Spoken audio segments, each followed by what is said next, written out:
നമ്മുടെ നാട്ടിൽ ഈ അടുത്തായിട്ട് ഒരുപാട് വന്ധ്യതാ ചികിത്സാ കേന്ദ്രങ്ങൾ ആരംഭിക്കുന്നുണ്ട്. അതിനൊരു പ്രധാന കാരണം എന്ന് പറഞ്ഞാൽ ഇങ്ങനെ വന്ധ്യത റിലേറ്റഡ് ആയിട്ടുള്ള കംപ്ലയിൻറ്റ്സ് അനുഭവിക്കുന്ന ഒരുപാട് പേര് നമ്മുടെ ഇടയിലുണ്ട്. ഇപ്പോൾ സ്ത്രീകളുടെ വന്ധ്യതയുടെ കാരണം എടുക്കുകയാണെങ്കിൽ ഒരു 16% കാരണങ്ങൾ പറയുന്നതും PCOD ആണ്, അല്ലെങ്കിൽ പോളിസിസ്റ്റിക് ഒവേറിയൻ ഡിസീസ്.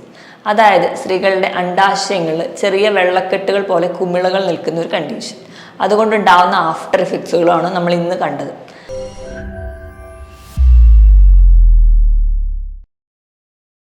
ഹായ്, ഞാൻ ഡോക്ടർ പ്രിയ, QNB ഹെൽത്ത് കെയറിലെ ഹോമിയോപ്പതിക് ഫിസിഷ്യനാണ്.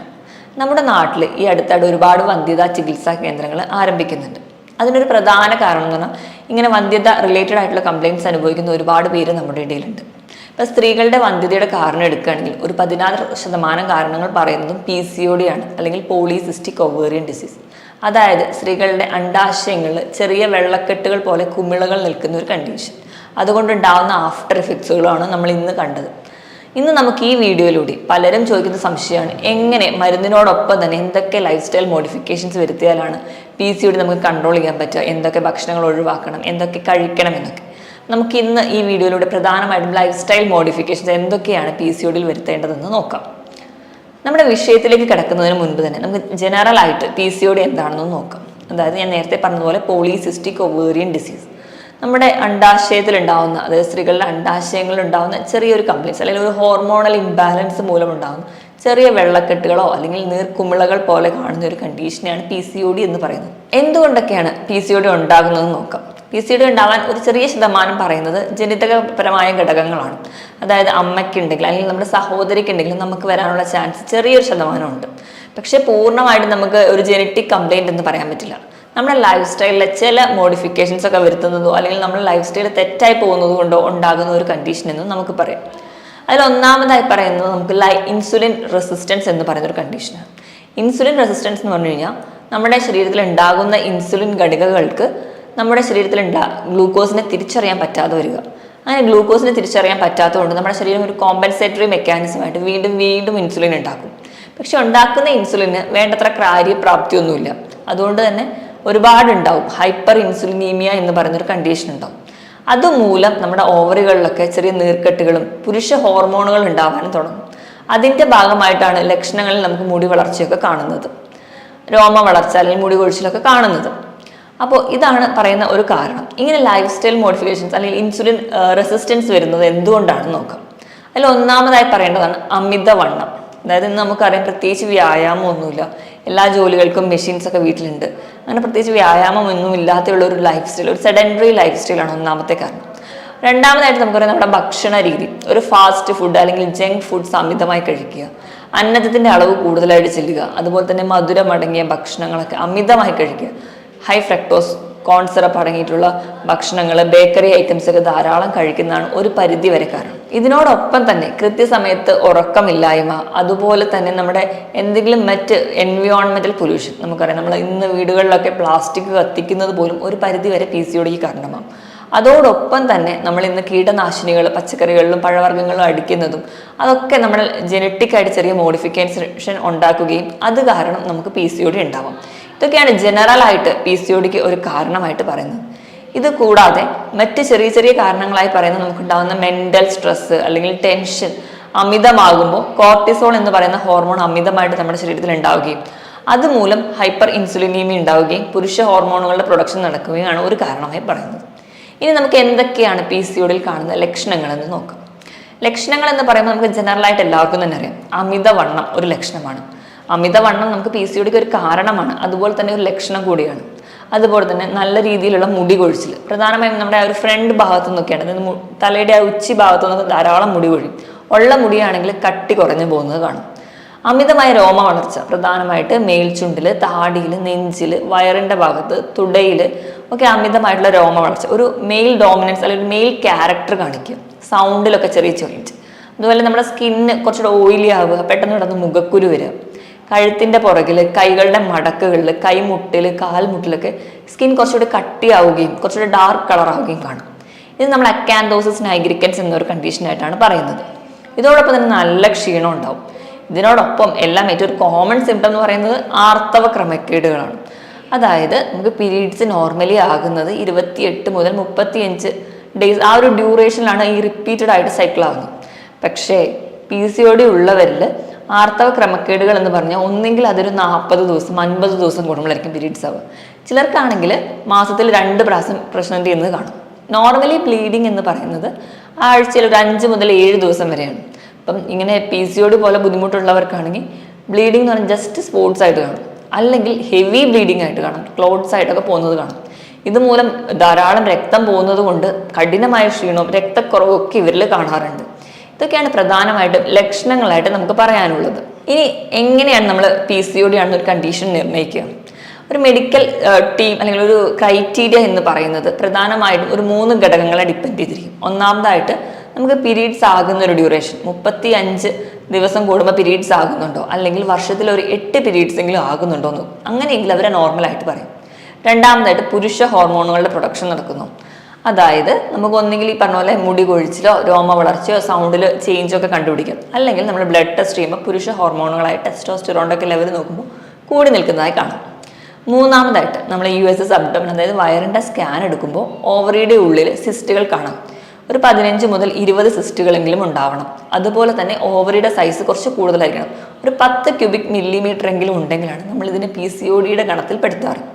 ഈ പറഞ്ഞ 3 ഘടകങ്ങളിൽ ഏതെങ്കിലും 2 ഫീച്ചർ ഓക്കെ ആണെങ്കിൽ മാത്രമാണ് നമ്മൾ ആ കണ്ടീഷനെ PCOD എന്ന് പറയാം. അതുപോലെ തന്നെ 1-2 മാസം ജസ്റ്റ് പീരീഡ്സ് മിക്സായി എന്ന് ഓർത്തിട്ട് അതൊരു PCOD ആവണമെന്നില്ല.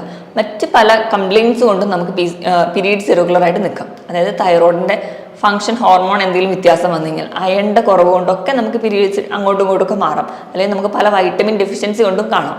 അപ്പോൾ ഇതല്ലാതെ ഈ പറഞ്ഞ ക്രൈറ്റീരിയയിൽ ഏതെങ്കിലും 2 ഫീച്ചേഴ്സ് ഓക്കെ ആണെങ്കിലാണ് നമ്മൾ PCOD എന്ന് പറയും. നമ്മൾ PCOD എന്ന ഒരു കണ്ടീഷൻ നമ്മൾ അറിഞ്ഞു കഴിഞ്ഞാൽ അതിന് എന്തൊക്കെ കോംപ്ലിക്കേഷൻ ഉണ്ടാവും നമ്മൾ ചിന്തിക്കാറുണ്ട്. പ്രധാനമായിട്ടും ഞാൻ നേരത്തെ പറഞ്ഞത് വന്ധ്യത തന്നെയാണ്. ഒരു 60 മുതൽ 70% PCOD വന്ധ്യതയിലേക്ക് നമ്മൾ എത്താറുണ്ട്. നമ്മൾ തുടക്കത്തിലൊന്നും വലിയ കാര്യമാക്കി എടുക്കില്ല. പെൺകുട്ടികളാണെങ്കിൽ കല്യാണമൊക്കെ കഴിഞ്ഞ് കുട്ടികൾ കൺസീവ് ആവാതെ വരുമ്പോഴായിരിക്കും നമ്മൾ ചെന്ന് നോക്കുമ്പോൾ PCOD ഉണ്ടെന്ന് അറിയാം. അപ്പോഴായിരിക്കും നമ്മൾ കൂടുതൽ ടെൻഷൻ ആവുകയും സ്ട്രെസ് ആവുകയും അതിൻ്റെ വഴി വീണ്ടും PCOD ഉണ്ടാവാനുള്ള ചാൻസ് കൂടുതലാണ്. ഇത് കൂടാതെ തന്നെ endometrial cancer, fatty liver, hyper tension, cholesterol കൂടി നിൽക്കുക, അതുപോലെ തന്നെ ഡയബറ്റീസിനൊക്കെ ചാൻസ് ഉണ്ട് ഇങ്ങനെ PCOD ഉള്ളവർക്ക്. അപ്പം ഇത്രയധികം കോംപ്ലിക്കേഷൻ ഉള്ള ഒരു കണ്ടീഷൻ കൂടിയാണ് PCOD എന്ന് നമ്മളെല്ലാവരും തിരിച്ചറിയണം. ഇത്രയും കോംപ്ലിക്കേഷനൊക്കെ ഉള്ള സ്ഥിതിക്ക് നമ്മൾ അറിയിക്കുമ്പോൾ തന്നെ മാനേജ് ചെയ്യുകയാണെങ്കിൽ നല്ലൊരു റിസൾട്ട് കിട്ടുന്ന കണ്ടീഷൻ കൂടിയാണ് PCOD. അപ്പോൾ നമുക്ക് ഇനി എന്തൊക്കെയാണ് ജനറലി PCODയിൽ എടുക്കേണ്ട മാനേജ്മെന്റ് സൈഡിൽ നിന്ന് നോക്കാം. അപ്പം ഇങ്ങനെ ഒരു PCOD ഉള്ള ഒരു കേസ് വരുമ്പോൾ തന്നെ നമ്മൾ ക്ലിനിക്കിൽ മെഡിസിൻസ് പ്രിസ്ക്രൈബ് ചെയ്യുന്നതിനോടൊപ്പം തന്നെ നമ്മൾ ആ ലൈഫ് സ്റ്റൈലിൽ വരുത്തേണ്ട മോഡിഫിക്കേഷൻസ് പറഞ്ഞു കൊടുക്കാറുണ്ട്. ഏറ്റവും ഒന്നാമതായി ചെയ്യേണ്ടതെന്ന് പറഞ്ഞാൽ നമ്മുടെ ഫുഡിൽ അല്ലെങ്കിൽ നമ്മുടെ ഡയറ്റിൽ വരുത്തേണ്ട മാറ്റങ്ങളാണ്. അത് നമുക്ക് ഡീറ്റെയിൽ ആയിട്ട് നോക്കാം. രണ്ടാമതായിട്ട് വ്യായാമം. ആഴ്ചയിൽ 5 ദിവസമെങ്കിലും ഒരു 45 മിനിറ്റ് മുതൽ 1 മണിക്കൂർ വരെയെങ്കിലും കൃത്യമായി വ്യായാമം ചെയ്യുക. വ്യായാമം ഏതാണെങ്കിലും നമ്മൾ കുഴപ്പമില്ല, ഹാർട്ട് റേറ്റ് കൂടുന്നതായാലും മതി. നമുക്ക് കൈവീശി നല്ലപോലെ നടക്കുന്നതാവാം, ഓടുന്നതാവാം, ട്രെഡ്മിൽ ഉപയോഗിക്കാം, ജിം ഉപയോഗിക്കാം, അല്ലെങ്കിൽ എയറോബിക് എക്സസൈസുകളും സൂംബ പോലെയുള്ള എക്സസൈസ് രീതികളും ഒക്കെ നമുക്ക് ഫോളോ ചെയ്യാം. ഏറ്റവും നല്ലൊരു ഐഡിയ ആണ് നമ്മൾ യോഗ പ്രാക്ടീസ് ഒക്കെ ചെയ്യുന്നത്. അത് നല്ലൊരു റിസൾട്ട് കിട്ടുന്നതായിട്ട് കാണും. ഹാർട്ട് റേറ്റ് കൂടുന്ന തരത്തിലുള്ള സ്വിമ്മിങ്ങോ അല്ലെങ്കിൽ സൈക്ലിങ്ങോ ഒക്കെ ആയാലും PCODക്ക് നല്ല റിസൾട്ട് ഉണ്ട്. കൃത്യമായ വ്യായാമമാണ് ഇമ്പോർട്ടൻറ്റ്. ഇപ്പോൾ ഇതൊന്നും ഇല്ലെങ്കിൽ തന്നെ നമുക്ക് വീട്ടിൽ തന്നെ ചെറിയ രീതിയിൽ പാട്ടൊക്കെ വെച്ചിട്ട് ഡാൻസ് ചെയ്യുന്നത് തന്നെ PCODക്ക് ഒരു നല്ല വ്യായാമമായിട്ട് പറയുന്നുണ്ട്. ഇനി മൂന്നാമതായിട്ട് നമ്മുടെ ഉറക്കത്തിൻ്റെ പാറ്റേൺ ആണ് അഡ്ജസ്റ്റ് ചെയ്യേണ്ടത്. ഉറക്കത്തിൻ്റെ പാറ്റേൺ എന്ന് പറഞ്ഞാൽ നമ്മൾ പെൺകുട്ടികളെ എടുക്കുകയാണെങ്കിൽ നമ്മളൊരു ശീലം എന്ന് പറഞ്ഞാൽ രാത്രി ഉറക്കമുളച്ച് പഠിക്കുക. അപ്പോൾ പ്രധാനമായിട്ടും PCOD ഉള്ളവരടുത്ത് പറയുന്നത് 10:30 ശേഷം ഉറങ്ങാതിരിക്കുക എന്നുള്ളത് ഒരു രീതി ഉള്ളവരാണെങ്കിൽ അത് ഒഴിവാക്കുക. അതുപോലെ 7 മണിക്ക് ശേഷം, രാവിലെ 7 മണിക്ക് ശേഷവും കിടന്നുറങ്ങരുത്. മാക്സിമം നിങ്ങൾ ഉറങ്ങുക ഒരു 10:30 മുൻപ് കിടക്കാനും രാവിലെ ഒരു 7 മണിക്ക് മുൻപ് എണീക്കാനും വേണ്ടി ശ്രദ്ധിക്കുക. ഇങ്ങനെ ഒരു ലൈഫ് സ്റ്റൈൽ മോഡിഫിക്കേഷനാണ് പറയുന്നത്. അതിന് പ്രധാന കാരണം ഈ ഒരു ടൈമിൽ ഉറങ്ങുന്നില്ല അല്ലെങ്കിൽ ഈ ഒരു പാറ്റേൺ അല്ല നിങ്ങളുടെ സ്ലീപ്പ് സൈക്കിൾ എങ്കിൽ നിങ്ങളുടെ മെറ്റബോളിസം ഒന്നും കറക്റ്റായിട്ട് നടക്കില്ല. അതുവഴി നമുക്ക് ഇൻസുലിൻ്റെ ലെവൽ കൂടാനും ഹൈപ്പർ ഇൻസുലിനീമിയ ഉണ്ടാവാനും ശരീരത്തിൽ നീർക്കെട്ട് ഉണ്ടാവാനും ഒക്കെ കാരണമാവും. അപ്പോൾ ഓവറിയിലുള്ള ഒരു തരം നീർക്കെട്ടാണ് PCOD. നീർക്കെട്ട് കുറയ്ക്കാൻ വേണ്ടി ഏറ്റവും നല്ലതെന്ന് പറഞ്ഞു കഴിഞ്ഞാൽ ഉറക്കം കൃത്യമായിരിക്കണം എന്നുള്ളതാണ്. ഇനി നാലാമത്തെ ഘടകം എന്ന് പറഞ്ഞാൽ ആവശ്യത്തിനുള്ള വെള്ളം കുടിക്കുക. 2 മുതൽ 3 ലിറ്ററോളം വെള്ളം കൃത്യമായി കുടിക്കാൻ വേണ്ടി ശ്രദ്ധിക്കുക. അടുത്തതായിട്ട് നമുക്ക് വേണ്ട സപ്ലിമെന്റ്സ് ഒക്കെ കഴിക്കുക. ഇപ്പം പലരും ഭക്ഷണത്തിലൂടെ മോഡിഫൈ ചെയ്യുമ്പോൾ ചിലർക്ക് ഈ ഭക്ഷണത്തിലുള്ള കഴിക്കാനൊക്കെ മടിയുള്ളവരാണെങ്കിൽ വേണ്ട രീതിയിൽ സപ്ലിമെന്റ്സ് എടുക്കുക, ഡോക്ടറുടെ നിർദ്ദേശപ്രകാരം മാത്രം. Vitamin D, calcium, iron, folic acid ഇതിൻ്റെയൊക്കെ സപ്ലിമെന്റ്സ് അല്ലെങ്കിൽ ഇതിൻ്റെയൊക്കെ ഡെഫിഷ്യൻസി നമുക്ക് കുറയുന്നത് കൊണ്ടും PCOD ഉണ്ടാകും. ഏറ്റവും അവസാനം മാത്രമാണ് നമ്മൾ മെഡിസിൻസിന് ഇമ്പോർട്ടൻസ് കൊടുക്കേണ്ടത്. കാരണം ലൈഫ് സ്റ്റൈലിൽ ഇത്രയും മോഡിഫിക്കേഷൻസ് വരുത്തുമ്പോൾ തന്നെ PCODയിൽ പെട്ടെന്നൊരു റിസൾട്ട് ഉണ്ടാവുന്നത് കാണും. അപ്പം ഇതിനോടൊപ്പം തന്നെ നമ്മൾ മെഡിസിൻസ് കഴിച്ചു കഴിഞ്ഞാൽ PCOD നമുക്ക് ഈസി ആയിട്ട് കൺട്രോൾ ചെയ്യാം. ഇനി നമുക്ക് ഡയറ്റ് വിശദമായിട്ടൊന്ന് നോക്കാം. ഡയറ്റ് എന്ന് പറയുമ്പോൾ നമ്മുടെ ബോഡി മാസ് ഇൻഡെക്സ് നോർമൽ ആക്കി നിർത്തുന്ന രീതിയിലായിരിക്കണം നമ്മുടെ ഡയറ്റ്. അതായത് നമ്മുടെ വെയിറ്റ് കുറവുള്ളവർക്കും PCOD ഉണ്ടാവാനുള്ള ചാൻസ് വളരെ കൂടുതലാണ്. അപ്പോൾ വെയിറ്റ് കുറവുള്ളവരാണെങ്കിൽ നല്ല ഫുഡ് കഴിച്ച് വെയിറ്റ് ഗെയിൻ ചെയ്ത് ആവശ്യത്തിന് നല്ല കൊഴുപ്പൊക്കെ ശരീരത്തിൽ എത്തിക്കുക. എന്നാലേ ഹോർമോൺസും വൈറ്റമിൻസും കൃത്യമായിട്ട് ഫങ്ഷൻ ചെയ്യുള്ളൂ. വെയിറ്റ് കൂടുതലുള്ളവരാണെങ്കിൽ വെയിറ്റ് കുറയ്ക്കാൻ വേണ്ടി ശ്രദ്ധിക്കുക. എത്രയാണ് നോർമലി വേണ്ട വെയിറ്റ് എന്ന് നോക്കുകയാണെങ്കിൽ, ഇപ്പോൾ ഒരാളുടെ പൊക്കം എടുക്കുകയാണ്, പൊക്കം 155 സെൻറ്റിമീറ്റർ ആണ്, അതിൽ നിന്ന് 100 കുറയ്ക്കുന്നതായിരിക്കണം അവരുടെ വെയിറ്റ്. അതായത് 55 കിലോ ആയിരിക്കണം വെയിറ്റ്. അങ്ങനെ ഒരു ആവറേജ് വെയിറ്റ് മെയിൻറ്റെയിൻ ചെയ്യാൻ വേണ്ടി ശ്രദ്ധിക്കും. അമിതവണ്ണമുള്ളവർ വെയിറ്റ് കുറയ്ക്കുന്നത് തന്നെ നമുക്ക് PCODക്ക് നല്ലൊരു റിസൾട്ട് കിട്ടുന്നതായിട്ട് കാണാം. ഇനി PCOD ഉള്ളവർ പ്രധാനമായിട്ടും ഒഴിവാക്കേണ്ട ഭക്ഷണം എന്തൊക്കെയാണെന്ന് നോക്കാം. ഏറ്റവും ആദ്യം എന്ന് പറഞ്ഞാൽ PCOD എന്ന് പറയുന്നത് നമ്മുടെ ഓവറിക്ക് വരുന്ന ഒരു പ്രമേഹമാണ്. അപ്പോൾ നമ്മൾ ചികിത്സിക്കേണ്ടത് പ്രമേഹ രോഗികളെ എങ്ങനെ ചികിത്സിക്കുന്നു അങ്ങനെ തന്നെയാണ്.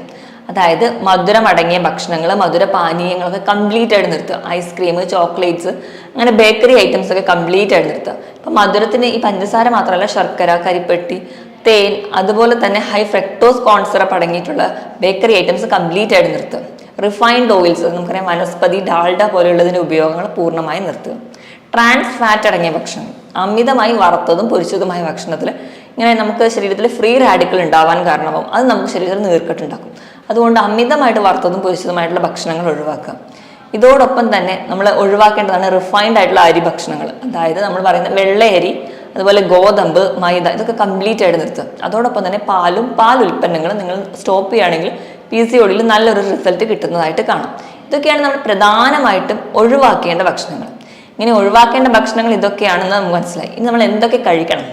നമ്മൾ കഴിക്കേണ്ടത് എപ്പോഴും നല്ല ഭക്ഷണം, അതായത് ഹെൽത്തി ആയിട്ടുള്ള ഭക്ഷണമാണ്. അതായത് ഇപ്പോൾ നമ്മൾ ധാന്യങ്ങളുടെ കേസ് എടുക്കുകയാണെങ്കിൽ തവിടുള്ള ധാന്യങ്ങൾ ഉപയോഗിക്കുക. കഴിവതും അരിയുടെ ഉപയോഗം കുറയ്ക്കുക, അല്ലെങ്കിൽ അന്നജത്തിൻ്റെ അളവ് കുറയ്ക്കുക. ഉപയോഗിക്കുന്നെങ്കിൽ എപ്പോഴും തവിടുള്ള അരി മാത്രം ഉപയോഗിക്കുക. അതായത് കുത്തരി, നവര അരി ഒക്കെ നിങ്ങൾക്ക് യൂസ് ചെയ്യാം. ഒരു പിടിയോളം മാത്രം. ധാരാളം പച്ചക്കറികളും അതുപോലെ തന്നെ ഇലക്കറികളും കഴിക്കുക. ഇപ്പം ഇലക്കറികൾ എന്ന് പറയുമ്പോൾ മുരിങ്ങയില, കറിവേപ്പിൻ്റെ ഇല, ചീര, ഇവയെല്ലാം ധാരാളം വൈറ്റമിൻ സി ഉണ്ട്. ഇത് ശരീരത്തിലെ നീർക്കെട്ട് കുറയാൻ നിങ്ങളെ സഹായിക്കും. അതുകൊണ്ട് ധാരാളം ഇലക്കറികൾ, എന്നും ഭക്ഷണത്തിനോടൊപ്പം തന്നെ ഇലക്കറികൾ കഴിക്കുക.